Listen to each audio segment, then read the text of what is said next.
Class 12 के chapter 2 solutions. I hope ये तीसरा क्लास है। फर्स्ट क्लास में हमने पढ़ा what is solution and what is types.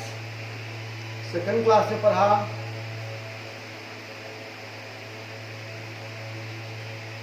solubility and its factors। आज हम लोग पढ़ेंगे कंसंट्रेशन यूनिट्स। किसी भी सॉल्यूशन के स्ट्रेंथ को इंडिकेट करने के लिए हमें जो यूनिट चाहिए उसे हम लोग कहते हैं कंसंट्रेशन यूनिट्स। आज का हमारा क्लास कंसंट्रेशन यूनिट्स। आज का टॉपिक है कंसंट्रेशन यूनिट्स। आप जानते ही हो किसी भी फिजिकल क्वांटिटी के स्ट्रेंथ को हम एक्सप्रेस करते हैं in some units. So strength of a solution is expressed in concentration units. Concentration units means those units in which strength of solution is expressed. Those units in which concentration of a solution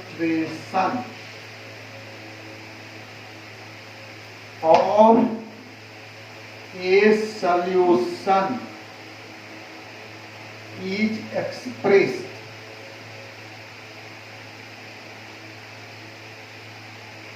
Those units in which concentration of solution is expressed are called concentration units.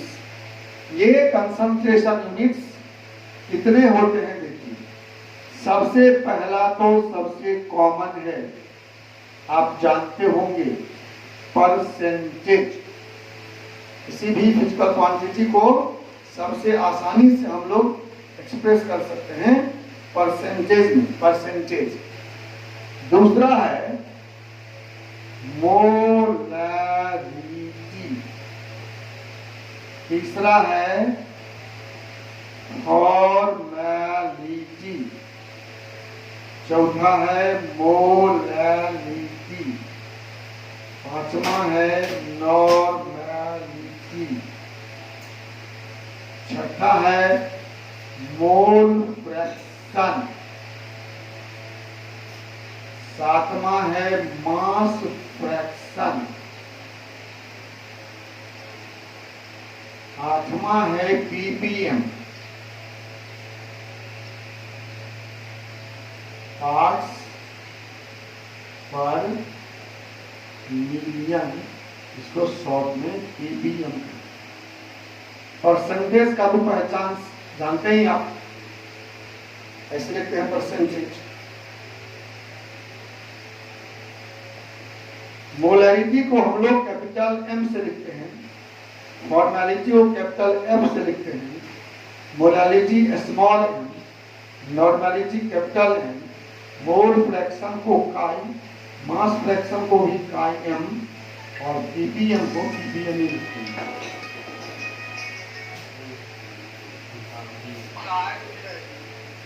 Hello, क्या लिख रहा है? लिख लेना board.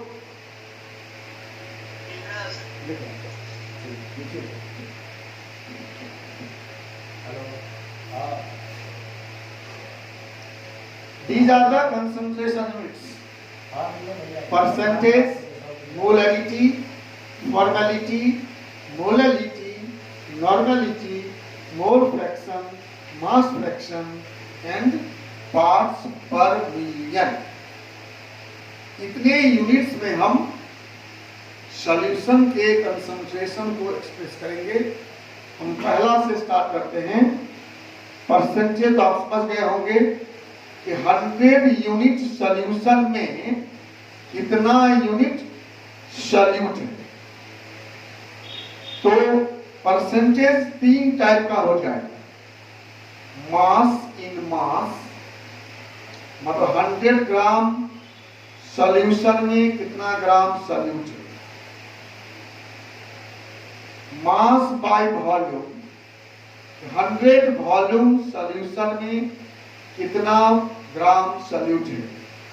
और तीसरा volume by volume, 100 volume solution में कितना वॉल्यूम सॉल्यूट है। तो 3 तरह के हो जाएंगे। इसको मैं मिटाऊं।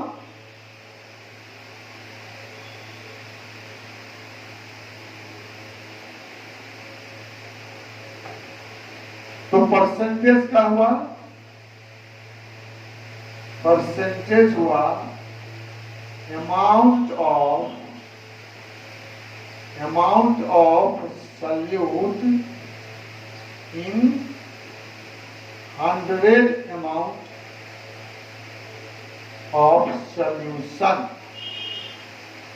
सॉल्यूशन के 100 अमाउंट में सॉल्यूट का कितना अमाउंट है। और यह 3 तरह का हो।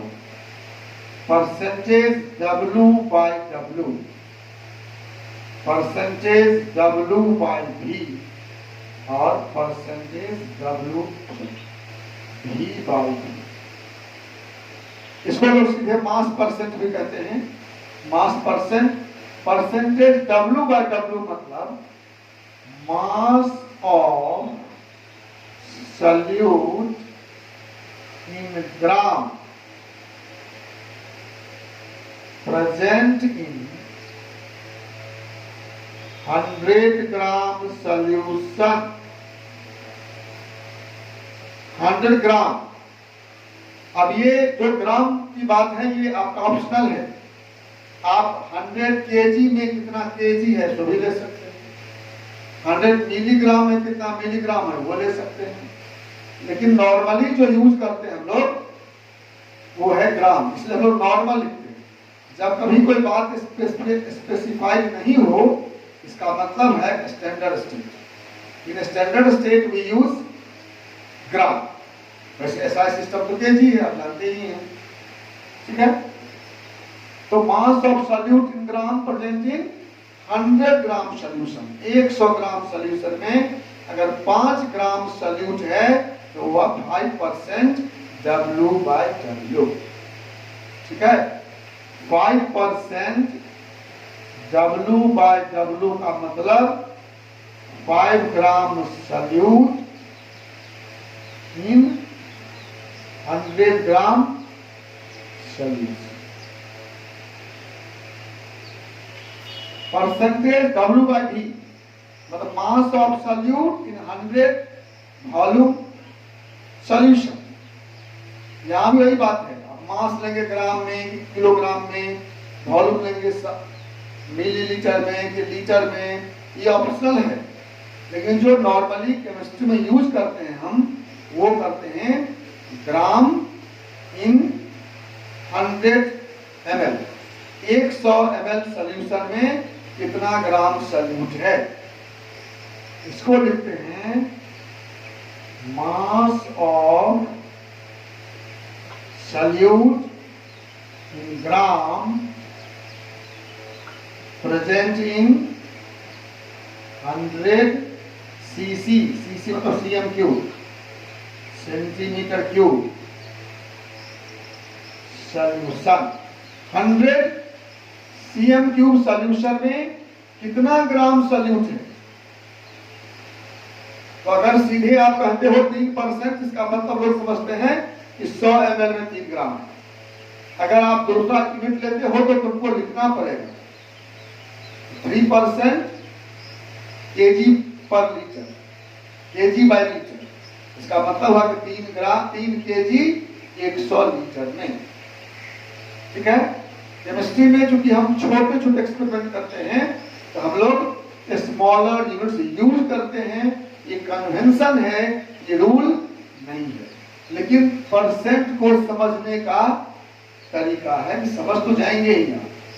और ये V बाय V का मतलब हुआ volume of solute in CM cube present in 100 CM cube solution. वही बात फिर दोहराऊंगा, ये जो CM क्यूब लिए हैं ये कन्वेंशन है। हम लोग जनरली जो लैब एक्सपेरिमेंट करते हैं उसमें छोटा इकाई लेते हैं। आजकल तो इससे भी छोटा हो गया है, माइक्रो में लेते हैं। माइक्रो स्केल टेक्निक डेवलप हो रहा है जहाँ कम से कम केमिकल खर्च हो, लेकिन जो कन्वेंशनली यूज करते हैं हम लोग वो CM क्यूब। अगर मान लीजिए कि 100 लीटर में 3 लीटर है तो भी 3% हुआ, तो डाटा एक ही आएगा। अगर आपको कहता है कि 100 लीटर में 3 लीटर है तो उस लीटर को भी CM क्यूब में कन्वर्ट कर लो तो तुमको डाटा सेम आ जाएगा, या CM क्यूब को लीटर में कर लोगे तो डाटा सेम आ जाएगा। इसलिए समझने के स्तर पर कोई प्रॉब्लम नहीं है, ठीक है। तो हम लोग परंपरागत रूप से यही करते हैं कि 100 ग्राम सॉल्यूशन में अगर 3 ग्राम सॉल्यूट है तो वह 3% मास बाय मास। अगर 100 CM क्यूब सॉल्यूशन में 3 ग्राम है तो परसेंटेज मास बाय वॉल्यूम। अगर 100 CM क्यूब में 3 CM क्यूब सॉल्यूट है तो वो होगा वॉल्यूम बाय वॉल्यूम। आपके घर में कोई दवा होगी, अगर कोई मेडिसिन, उस मेडिसिन का कंपोजिशन देखिए, उसमें लिखा होता है कोई चीज का 3% V बाय V। घोष दवाओं में अल्कोहल मिलता है, लिखा होता है 2% V by V। 2% V by V का मतलब क्या हुआ? 100 ml उस मेडिसिन में 2 ml वो लिक्विड है, ये लिक्विड के लिए होगा। Percentage by volume is only for liquid solution, इसमें लिक्विड में लिक्विड मिला, ठीक है। तो ये बहुत कॉमन है, इससे बहुत मतलब नहीं हम लोगों को। हम आगे चलते हैं, जो हमारे लिए इंपॉर्टेंट है वो है दूसरा वाला मोलैरिटी। एक और भी छूट गया था, ग्राम पर लीटर, उस लिस्ट में छूट गया, नोट कर लीजिए 8 से 9 ग्राम पर litre GPL। I hope need not to be defined, इसको डिफाइन करने की जरूरत नहीं है। आप देख रहे हो ग्राम पर लीटर मतलब 1 लीटर सॉल्यूशन में कितना ग्राम सॉल्यूट है। Amount of solute in gram dissolving 1 liter solution। 1 litre solution, 1 litre solution में कितना ग्राम सॉल्यूट भरा हुआ है, ये हुआ ग्राम पर लीटर। कैसे निकालेंगे? GPL equal to mass of solute in gram by volume of solution in liter। GPL बराबर mass of solute in gram divided by volume of solution in liter। अगर आपको ये मास दूसरे इकाई में दिया है तो आप चेंज कर लो ग्राम में। अगर सॉल्यूशन का वॉल्यूम दूसरे इकाई में दिया है तो चेंज कर लोगे लीटर में, और ऐसे निकालोगे ग्राम पर लीटर GPL। आगे जब कभी हम GPL यूज करेंगे इसका मतलब ग्राम पर लीटर, और इसका भी डिफिनीशन इसके नाम से स्पष्ट है, इसमें बहुत टाइम नहीं खर्च करना है।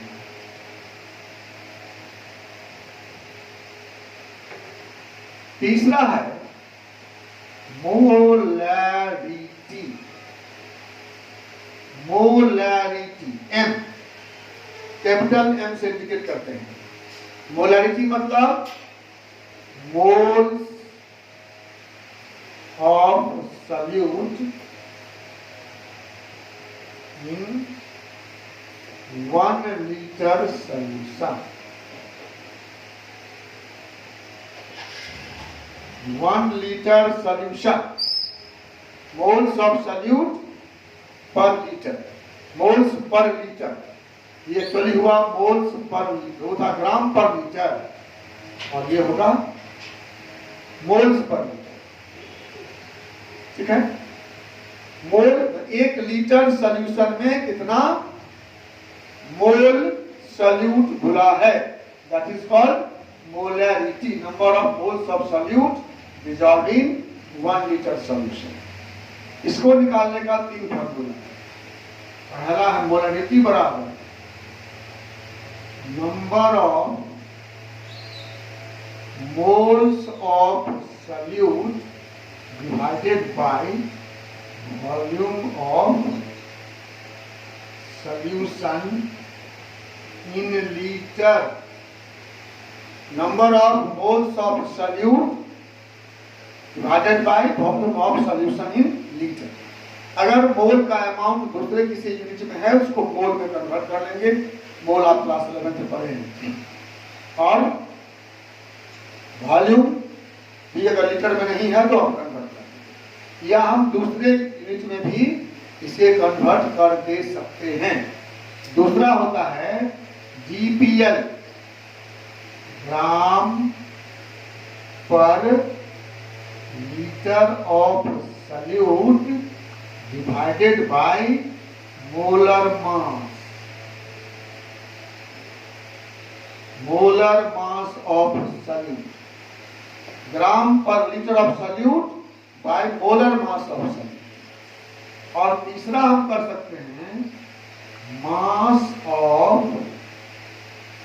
Solute in gram into 1000 divided by molar mass of solute into volume of solution in centimeter cube। ये हुआ 1000, उस सेंटीमीटर क्यूब को लीटर बनाने के लिए 1000 सेंटीमीटर क्यूब पर लीटर, 1000 सेंटीमीटर क्यूब पर litre.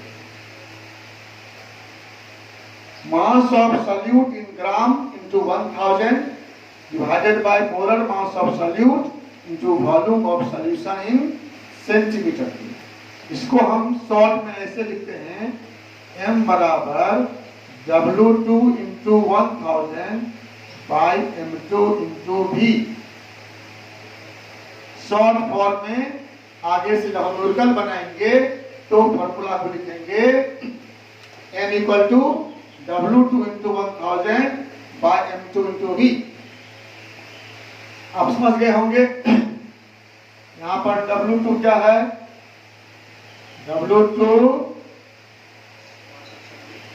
mass of solute in gram, M2 molar mass of solute, और V volume of solution in centimeter cube। W2 mass of solute in gram, gram का याद रखिए, और 1000 to 1000 है number है, M2 है molar mass, ये होता है ग्राम पर मोल, और भी है volume of solution in centimetre cube या मिलीलीटर। ये मोलैरिटी का 3 हमने लिखा फार्मूला। आप देख रहे हो इस फार्मूला में वॉल्यूम ऑफ सॉल्यूशन है, वॉल्यूम और आप जानते हो कि volume of solution temperature dependent है। टेम्परेचर बढ़ने से कोई चीज फैलता है, लिक्विड सब फैलता है। तो टेम्परेचर बढ़ने से ये वॉल्यूम चेंज हो सकता है, इसलिए मोलैरिटी किसी का जब कहते हैं हम, तो टेम्परेचर कहना पड़ेगा। टेम्परेचर बदलने से मोलैरिटी बदल जाएगी, ये बात आप नोट कर लीजिए। Molarity is temperature dependent. ठीक है, मैं इसको दिखाता हूं। Molarity is temperature dependent. Molarity is temperature dependent. और टेम्परेचर बढ़ने से मोलैरिटी घटेगा। सॉलिड इन लिक्विड या लिक्विड इन लिक्विड का। ठीक है, गैस में दूसरी बात होगी, वो बात होगी। इसको बिठाएं, इस पर न्यूमेरिकल बनाएंगे आप लोग। कल मैं पूछूंगा न्यूमेरिकल आप लोग बनता है। ठीक है, चौथा है, थोड़ा सा हम क्रम में बदलाव करते हैं। चौथा है नॉर्मेलिटी। कैपिटल एन लिखते हैं इसको। Normality is gram equivalent per litre. Gram equivalent per litre, मतलब number of gram equivalent of solute dissolved in 1 liter solution। मैंने कल के क्लास बताया था आपको, आजकल हम लोग लीटर को डीएम क्यूब लिखते हैं। एसआई सिस्टम में हम मानते हैं लंबाई का यूनिट मीटर, तो वॉल्यूम का मीटर क्यूब हुआ, लेकिन मीटर क्यूब बहुत बड़ा हो जाएगा। आप जानते ही 1000 लीटर, इसलिए अब हम लोग छोटा काम करते हैं तो हम डीएम क्यूब लिखते हैं। 1 litre equal to 1 DM cube. तो आजकल मोल्स पर डीएम क्यूब या मोल्स पर लीटर भी लिखा हुआ है। ये है gram equivalent of solute dissolve in 1 litre solution. अब ये ग्राम इक्विवेलेंट क्या होता है? तो ग्राम इक्विवेलेंट है equivalent mass in gram. Equivalent mass in gram. Equivalent mass आपने पढ़ा है, एक बार उसको रिवाइज कर लीजिए। वैसे इस लेसन में बहुत काम नहीं पड़ेगा उसका, लेकिन थोड़ा सा रिवाइज कर लेना चाहिए। इक्विवेलेंट मास जानते ही आप, किसी सब्सटेंस का वह मास जो 1 ग्राम हाइड्रोजन या 8 ग्राम ऑक्सीजन या 35.5 ग्राम क्लोरीन से कंबाइन करता है या उसे डिस्प्लेस करता है, उसे इक्विवेलेंट मास कहते हैं। इसके बहुत सारे फार्मूला हम पढ़ के आइएगा, और कहीं नहीं मिले तो एमटीजी की बुक में देखिए, चैप्टर इक्विवेलेंट मास का दिया हुआ है, उसको पढ़ लीजिए, दिक्कत हो तो उससे पूछेंगे। ठीक है, तो किसी भी सॉल्यूशन के 1 लीटर में कितने ग्राम इक्विवेलेंट घुले हुए हैं? ग्राम इक्विवेलेंट होते हैं mass of substance in gram bye gram equivalent mass of substance solute. यहाँ तो सॉल्यूट होगा, हम जनरल लिखे हैं mass of solute in gram divided by gram equivalent. ठीक है, ये ग्राम इक्विवेलेंट निकालने का जो हमको काम पड़ेगा वो फॉर्मूला है एसिड का molar mass by basicity, base का मोलर मास बाय एसिडिटी, और ऑक्सीडाइजिंग रिड्यूसिंग एजेंट का molar mass by change in oxidation number या molar mass by number of electrons lost और गेन पर मोल। ठीक है, अब आइए हम नॉर्मेलिटी का लिखते हैं। नॉर्मेलिटी का भी मोलैरिटी की तरह ही 3 फॉर्मूला है। n इक्वल टू, पहला है mass of gram equivalent of solute divided by volume of solution in liter, number of gram equivalent of solute by volume of solution in liter। दूसरा है उसी तरह से ग्राम पर litre of solute divided by gram equivalent मास।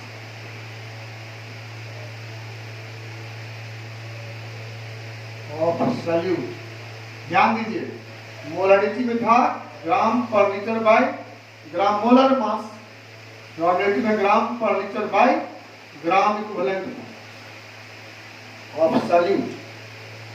ठीक है, इसको जब चेंज करेंगे हम तो फिर वही आएगा W2 into 1000 bye E2 into V।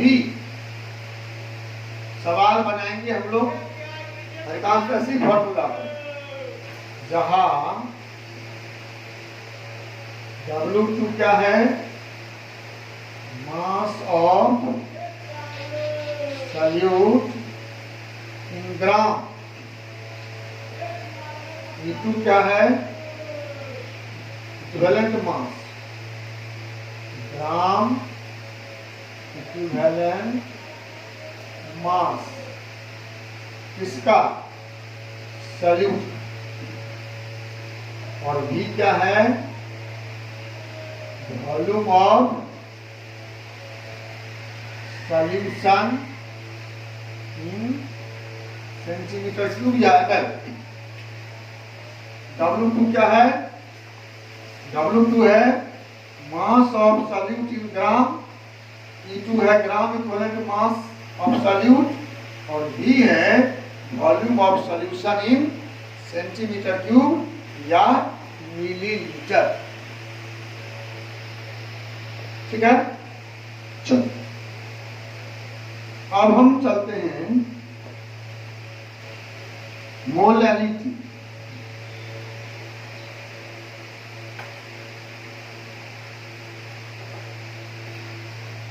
पांचवा हुआ ना, molarity,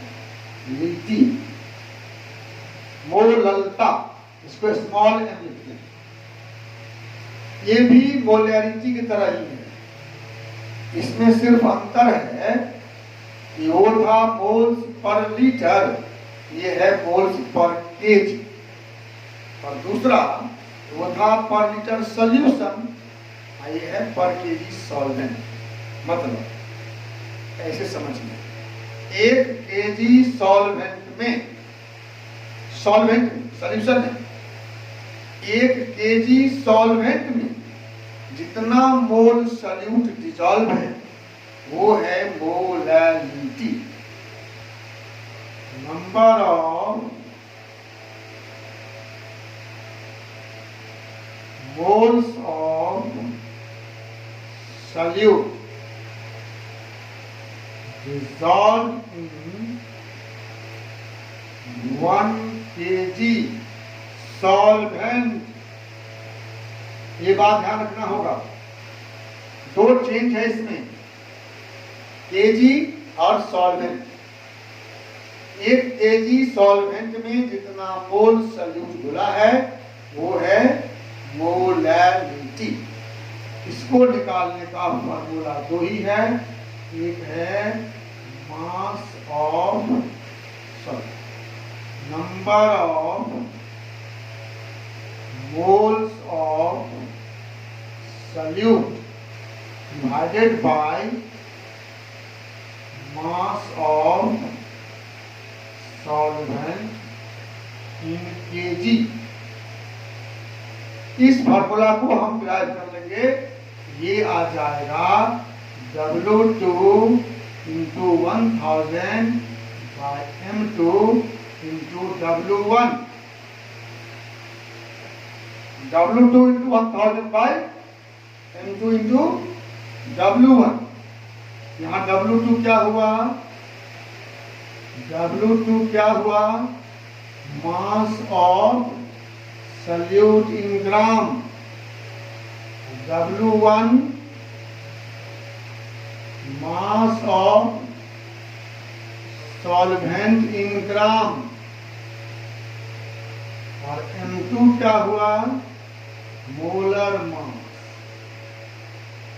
molar mass of solute. ये W1 W2 कंसेप्ट ये मेरा ही आविष्कार है. आप देखेंगे पुराने बुक में स्मॉल W कैपिटल W ऐसे लिखा हुआ है. मैंने ही पहली बार जब अपनी किताब लिखी तो हमने देखा बहुत कंफ्यूजन W में होता कंफ्यूजन, तो हमने कर दिया सॉल्वेंट के लिए W1 और सॉल्यूट के लिए W2. इसी तरह से आगे जब जाएंगे आप मोल पढ़ेंगे तो वहां भी पहले था स्मॉल m कैपिटल N, हमने कर दिया N1 N2. हम सॉल्वेंट के मोल को N1 लिखते हैं और सॉल्यूट के मोल को N2 लिखते हैं. तो नए वाले बुक में अब बहुत सारे दूसरे बुक में भी देखा हूं मैंने कि नकल किया है हमारा, तो अब वो भी लिखता है W1 W2. याद रखिए हमेशा 1 is for solvent and 2 is for solute. 1 हमेशा सॉल्वेंट के लिए है, 2 हमेशा सॉल्यूट के लिए. ओके. अब एक और इंपॉर्टेंट है मोल फ्रैक्शन. इसके बाद वाला कोई बहुत इंपॉर्टेंट नहीं है. छठा है मोल फ्रैक्शन. फ्रैक्शन इकाई में, एक में टोटल मोल में निकालते हैं. एक मोल में कितना मोल है. अगर किसी का मोल फ्रैक्शन 0.25 है, इसका मतलब हुआ कि एक मोल सॉल्यूशन में 1.25 mole. Ratio of moles of a solute and total number of moles of solution is called mole fraction. इसको काय लिखते हैं. x का टांग घटेला कर दीजिए तो काय. ये क्या है? Ratio of moles of solute, number of ratio of number of moles of solute और सॉल्वेंट जो भी हो, N total number of moles of solution. Ratio of number of moles of solute और solvent and total number of moles of solution is called mole fraction. Moles of solute by total mole लेंगे तो mole fraction of solute. अब mole number of moles of solvent by total number of mole लेंगे तो mole fraction of solvent.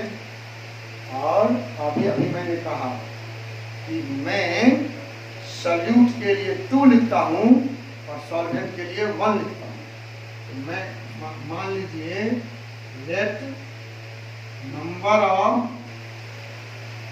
Moles of solute बराबर N1, number of moles of solvent equal to N2. Solute का mole N1 और solvent का N2. तो Chi1 कितना होगा? Chi1 क्या हुआ? Mole fraction of solvent. Mole लिखे सॉल्वेंट के लिए. Chi1 equal to N1 bye N1 plus N2. ये हुआ mole fraction of solvent. Chi2 क्या हो जाएगा? N2 bye N1 plus N2. ये क्या हुआ? Mole fraction of solute. ठीक है। सॉल्वेंट के लिए 1, सॉल्यूट के लिए 2। मोल फ्रैक्शन ऑफ सॉल्वेंट I1 बराबर moles of solvent bye total mole solute plus solvent. अब मोल सॉल्यूट बराबर moles of solute bye total मोल, और इस दोनों का सम 1 होगा। Chi1 प्लस Chi2 बराबर 1। आप खुद भी निकाल कर देख सकते हो, इसलिए दोनों ने निकालना है। एक अगर निकल गया दूसरा पता चलता। अगर किसी सॉल्यूशन में Chi2 बराबर 0.4 है, Chi1 1 माइनस 0.4 बराबर 0.6, निकाला नहीं, एक ही निकाला, ठीक है। और वैसे आपको मालूम ही है, फिर भी मैं लिख देता हूं एक बार। N1 N2 क्या होगा? N1 होगा W1 बाई M1, N2 होगा W2 by M2।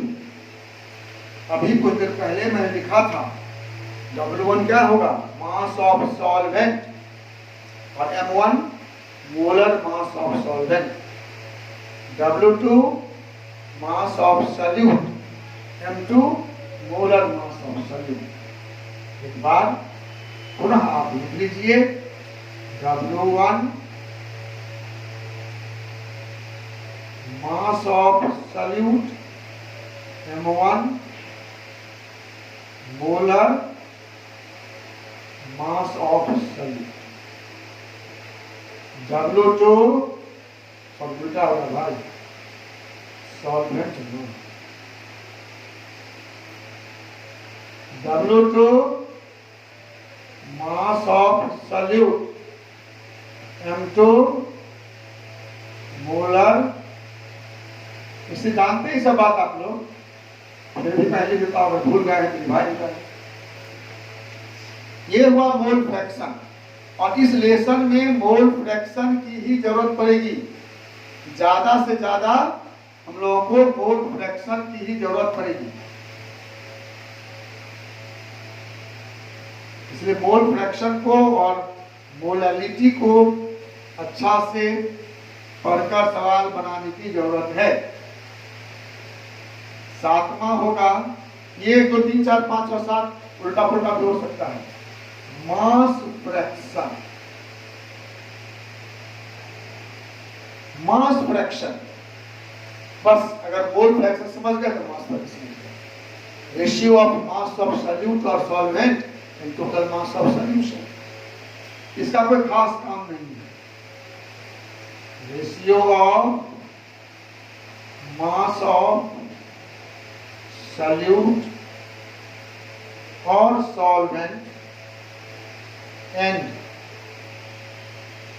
Total mass of solution, इसको लिखेंगे Chi1G, G for mass fraction. ये हो जाएगा M1 by M1 plus M2, Chi2G बराबर मास के लिए M2 by M1 plus M2।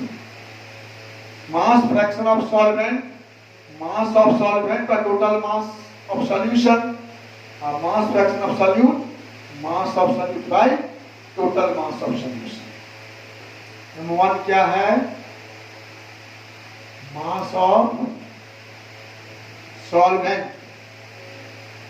M2 क्या है? Mass of solute. ये हुआ mass fraction of solvent, mass fraction of solvent. ये है मास फ्रैक्शन ऑफ सॉल्वेंट। ठीक है, ये था mass fraction. It is also not very important, लेकिन टर्म जानना चाहिए, कब जरूरत पड़ जाए तो ठीक नहीं।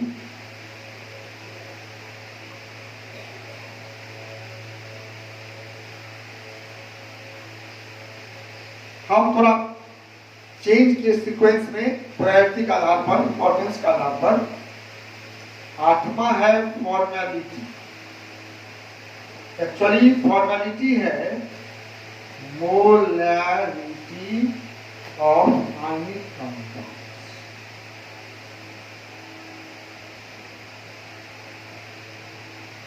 सच ये है कि आयनिक कंपाउंड तो मॉलिक्यूल बनाते, पढ़े हैं आप। आयनिक कंपाउंड का फॉर्मूला होता है NaCl, is not a molecule.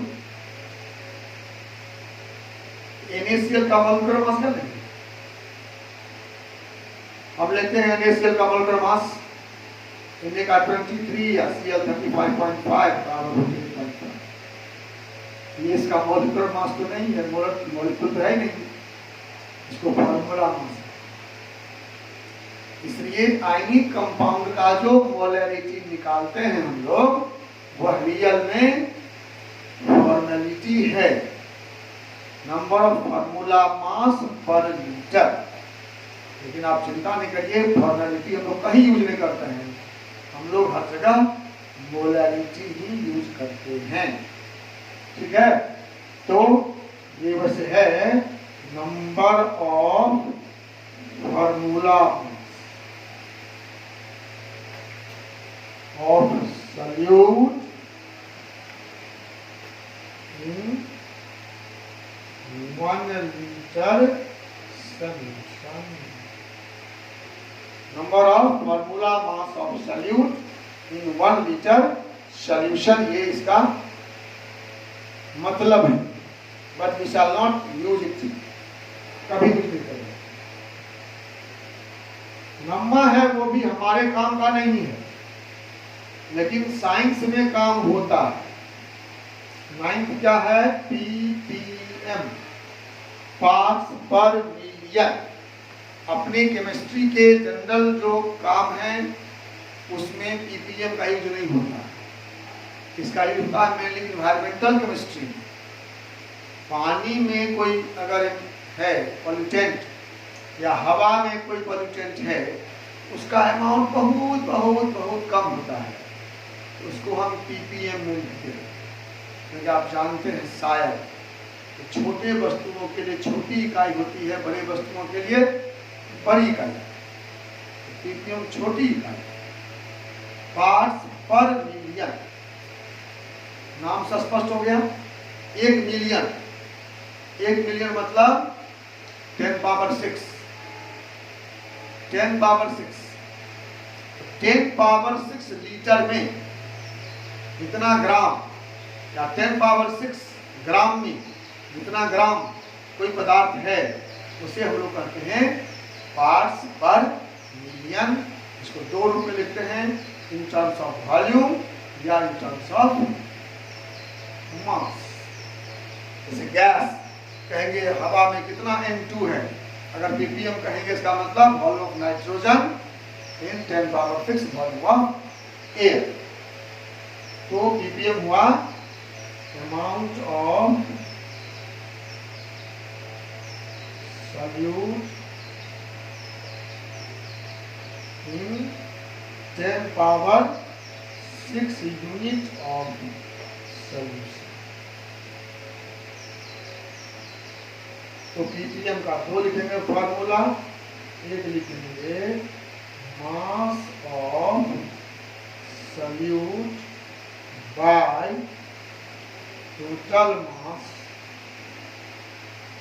Of solution into 10 power 6, या volume of solute in litre by total volume of solution in litre into 10 power 6। कभी कभी मास बाय वॉल्यूम भी कर ले सकते हैं, तो मास in gram, volume in ml, ऐसे कर सकते हैं। तो वो इंडिकेटेड रहेगा जहां, इसको आप देख लेंगे। इतने सारे कंसंट्रेशन यूनिट्स हैं। कौन कौन? परसेंटेज, ग्राम पर litre, molarity, molality, normality, mole fraction, mass fraction, normality and PP. इसमें अभी जो इस लेसन में हमें काम आएगा वो जनरली आएगा मोल फ्रैक्शन और मोलैलिटी। मोल फ्रैक्शन और मोलैलिटी काम आएगा। नॉर्मलिटी तो टाइट्रेशन में काम आता है, 11th में था, आगे फिर इलेक्ट्रिकल केमिस्ट्री पढ़ेंगे उसमें आएगा, अभी उसकी जरूरत नहीं है। आप इसको पढ़िए और कल हम लोग न्यूमेरिकल बनाएंगे। न्यूमेरिकल बनाइए एनसीईआरटी से पहले, फिर एमटीटी न्यूमेरिकल केमिस्ट्री से बनाइए। जो नहीं बनता है उसको जमा करिए और उसको मैं बनाऊंगा। तो सब लोग कल न्यूमेरिकल बना के आए, ठीक है। और मेरे इस चैनल को सब्सक्राइब करिए, बहुत रेट कम है सबका, व्यूज़ का भी कम है। इसका मतलब पूरा आप लोग पढ़ते नहीं हैं। पूरे वीडियो को अच्छा से पढ़िए तब समझ में आएगा, बार बार पढ़िए। और उसमें कोई अच्छा लगता है तो उसको भी लिखिए, बुरा लगता है तो कोई लगता है गड़बड़ है, सुधार करना चाहिए तो उसको भी कमेंट में लिखो, तब हम सुधार करेंगे ना। और सब्सक्राइब करो और दोस्तों को शेयर करो, अधिक से अधिक दोस्तों को शेयर। ठीक है, थैंक यू।